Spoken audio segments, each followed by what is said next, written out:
New information regarding Chrisitan Horner's case has just been revealed, and some key figures from the team have been linked to the accusation that was thrown at Horner earlier last week. The accusation was made by a female employee regarding Horner's controlling and coercive behavior, and the news spread like wildfire in the F1 world, even though no official statement came out. The parent company of the Formula One team, Bull GmbH, hired a specialized lawyer and began an investigation to figure out what happened. A meeting was held with Horner last week on Friday in an undisclosed location in central London. According to reports, the meeting lasted 8 hours, but no meaningful end was reached. The team had first hoped that the matter would be dealt with in a swift manner, but the situation runs more profound than first believed, and the company wants to handle everything thoughtfully and appropriately. When reports of the allegations first surfaced, a spokesperson of the company stated, after the company was made aware of certain recent allegations, an independent investigation was launched. This process, which is already ongoing, is being carried out by an external, specialized lawyer. The company takes these matters extremely seriously, and the investigation will be completed as soon as practical. It would not be appropriate to comment further at this time. But after the initial meeting, it has now also been revealed that the lawyer also had a separate meeting with the employee and is said to have told her side of the story already. The details of everything are still undercover due to privacy concerns, but it has also been reported that the company is also interviewing more personnel from the team to understand Horner's actions better. The first of the names that has been reported is Adrian Newey, Red Bull's Chief Technology Officer, who has been with the team since 2006. He has had an extremely close bond with Horner, who was the main person behind the signing of the 64-year-old engineer.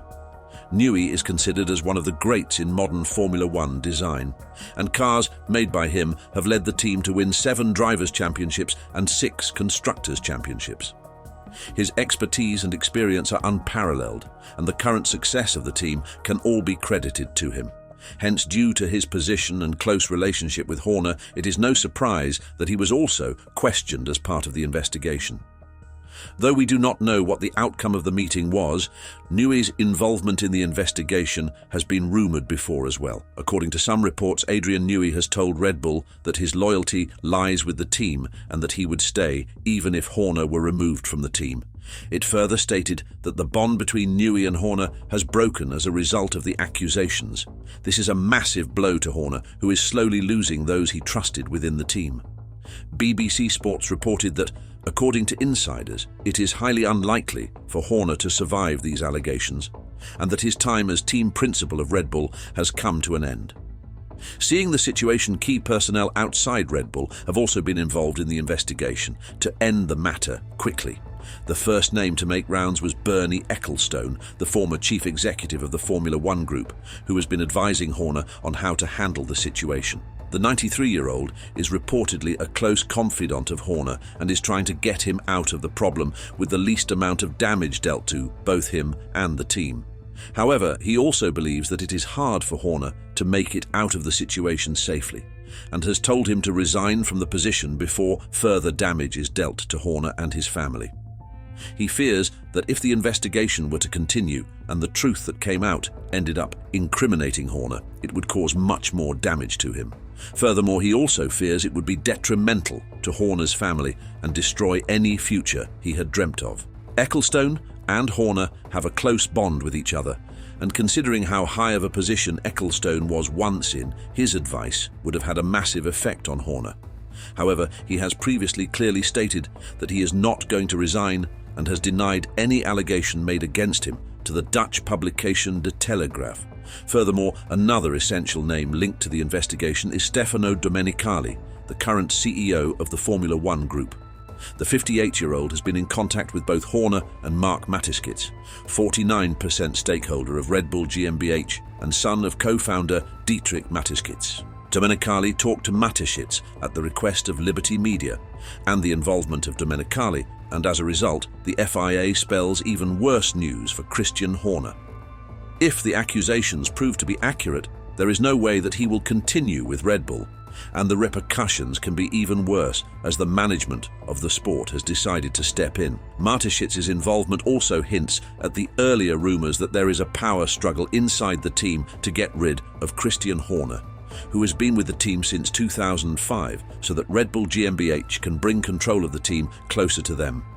It has been said that this is also the reason why Helmut Marko, Adrian Newey and Jos Verstappen are against Horner and want him to resign from the company.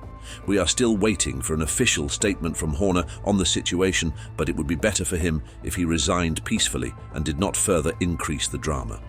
The FIA is known to take allegations such as these extremely seriously, and if Red Bull is not able to come to a conclusion soon, they might have to step in. Currently, all eyes will be on the upcoming Red Bull car launch on the 15th of February and whether or not Chrisitan Horner will be making an appearance there. Previously, Red Bull has gone all out on their car launches, and Horner has always been present for interviews and for the reveal of the actual car. Both Horner and the employee involved in the allegation are currently still working in their respective roles, but it is up to the team whether to include Horner in their public events or not. Still, even if Horner is not a part of the car launch, pre-season testing and the first race are not that far away, and Horner will have to face media there if he continues his role as team principal. Inside sources have confirmed that it is not possible for the investigation to be wrapped up this early, and it is predicted it will still be ongoing when the season starts. Indeed, this is not something anyone wants to make a mistake in, as the future of the employee and also of Chrisitan Horner is directly involved with the decision that comes out. An F1 source has stated, "This is not a trial, and we are not going to have an answer and an outcome by the end of the day. This is not something that is going to be rectified that quickly.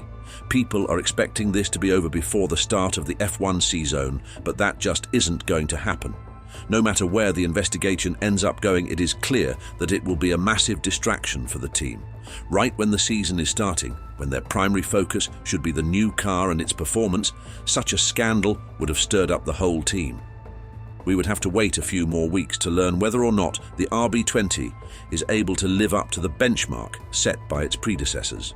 The RB18 and RB19 have dominated the track, and a Horner has been crucial to the team's success in the last 3 years, in which Red Bull has won 3 drivers and 2 constructors' championships. This year's championship fights may be heavily affected by the decision Red Bull decides to take, as they are the current favourites to win the championship. But without Horner on their side, they may lose performance as the season progresses and might lose races due to poor strategies, as the new team principal would not have had enough time to get acclimated to the new environment. More news on the investigation is coming out almost daily, and the situation is starting to get deeper and deeper, and it may not be long before the FIA is officially involved. Do you think it is a good decision for Horner to resign, or should he fight the allegations until the end? Let us know your thoughts in the comments down below. As always, like this video and subscribe to the channel to keep up with the latest Formula One news.